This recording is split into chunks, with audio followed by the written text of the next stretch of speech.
Yuunivarsiitiin Bulee Horaa eebbifamtoota digirii jalqabaa bara 2012 barnoota isaanii sababa COVID-19 addaan citee ture barattoota 2444 eebbisiiseera.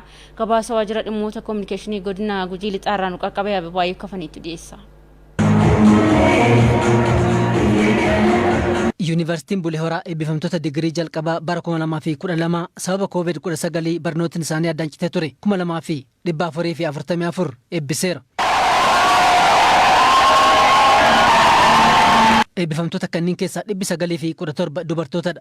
Yuunivarsiitiin Bulee Horaa barnoota sirna gadaas hanga digirii sadaffaatti yookaan dooktareetitti kennaa jira. Pirezidaantiin Yuunivarsiitii Bulee Horaa Dr. Caalaa Waataa eebbifamtootaan baga gammaddan jedhanii eebbifamtootnis beekumsa gonfataniin hattummaa fi malamaltummaarraa bilisaa ta'uun hawaasa akka tajaajilaniif dhaamaniiru.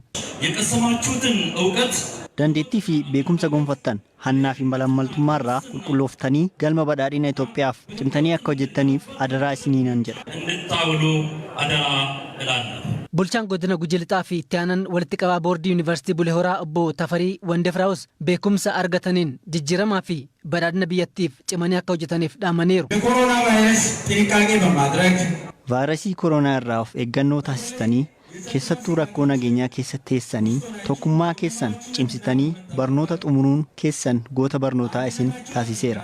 Beekumsa argattan jijjiiramaaf guddinaaf badhaadhina biyyattiitiif cimtanii akka hojjettaniif gorsa koo dabarsa. ለለውጥ ለእድገትና ለብልጽግና ጠንክራችሁ እንድትሰሩ ምክሬን አስተላልፋለሁ። Eebbifamtootnis eebbaaf dhaqqabuu isaaniitti gammaduu himanii ogummaa gonfataniin biyyaa fi hawaasa isaanii taajiluuf qophii ta'uu himaniiru. Kanaafuu ogummaa baranne nutirree akka baradhetti waan nan baradhe teoreetikaalii waan nan baradhe appilaayi godhee guddina biyya kiyyaatiif gammachuu guyyaa har'aa kan arguudhaaf waan baay'ee dubbatamuu miti maaliif haala koronaatiin wal qabatee haala biyya keessa jirtu wal qabatee guyyaa har'aa kan nagahuu kennaaf alhamdulillah galanni kan rabbiiti waa uumneetiin ogummaa kennaa waa wayii uumne carraa hojii banuudhaaf uummata kennaaf hawaasa kennaaf biyya keenya gargaaruudhaaf biyya keenya tajaajiluudhaaf abdii guddaa qabna.